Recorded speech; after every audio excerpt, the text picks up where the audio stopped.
Hey everyone, thank you so much for clicking on this video. The fact that you are willing to sacrifice a few minutes out of your day to consume my content really does mean the world to me. This video is going up a little bit late, and for that I do apologize, but as you can see, I'm not in my usual set, so I'm just going to have to make do with what I have, and I'm only going to be able to upload this video later because there is absolutely no signal here.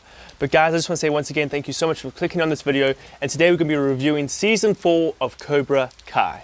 So I've had a few friends of mine beg me for actually years now to review Cobra Kai. Bailey, you are definitely one of them, and thank you for Devil May Cry, I do appreciate it. So this is ultimately a review that's dedicated to Bailey and Neil. I hope you guys enjoy this. I hope you enjoy Season 4 because I know I definitely did. So Season 4 is a continuation of Season 3. Of course, we get progression in that story, and ultimately we got Miyagi-Do going up against Cobra Kai. I do feel like Cobra Kai is one of those seasons where the name at the start of the series was fantastic, but in later seasons the name kind of loses its power or sting in regards to the story. We got a little bit of this with Courtney Cox's series Cougar Town, because of course at the beginning of the series she's a cougar, but by the end she's married, and the name doesn't really make sense to the current story. I feel like we got a little bit of that within this series. But then again, Cobra Kai is such a pivotal part to this season as well. We do get the progression of the rivalry between Miyagi-Do, Cobra Kai, that escalates to a completely new level. But what Cobra Kai has always done so well, and they continue to do well in this series, is its callbacks to the original movies as well as 80s culture in general. If you enjoyed that in Season 1, 2 and 3, you've got that in spades within this season. We constantly get callbacks to Daniel and Miyagi, we get callbacks to different series and different events within the movies themselves, as well as the 80s in general.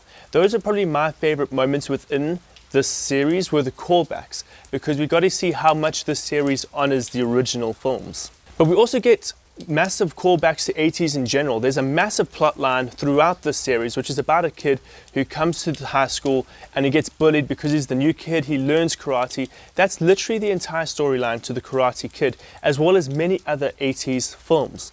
So not only are we getting callbacks to the Karate Kid movie with different story tropes and plot progressions, but we're getting callbacks to the 80s films in general. And we get that a lot with the soundtrack as well. This is definitely an 80s heavy soundtrack. We can't talk about Cobra Kai without talking about karate and of course the choreography that goes into that.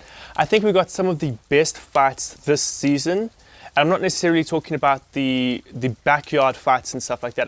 I'm specifically talking about the actual karate competition fights.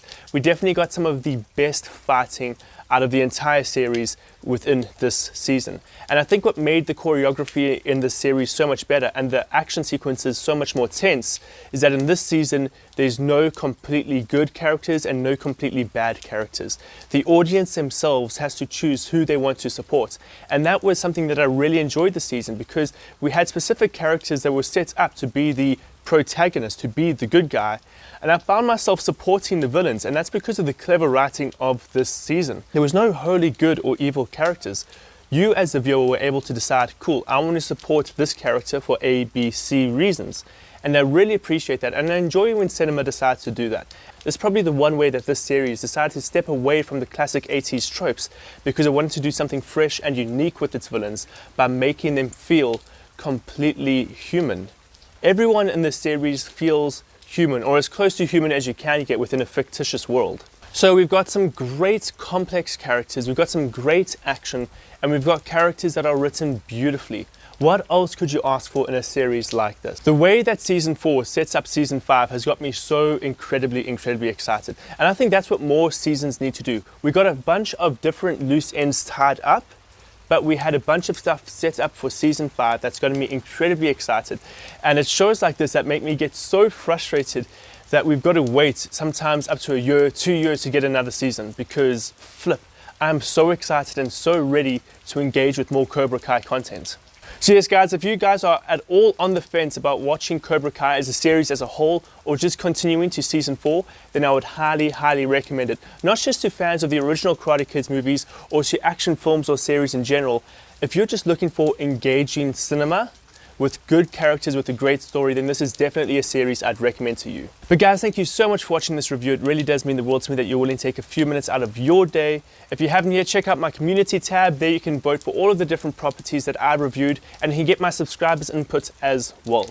But guys, thank you so much for watching this video. You guys are the best. You're awesome. Subscribe if you haven't yet. Give this video a like, and I hope to see you again in another review.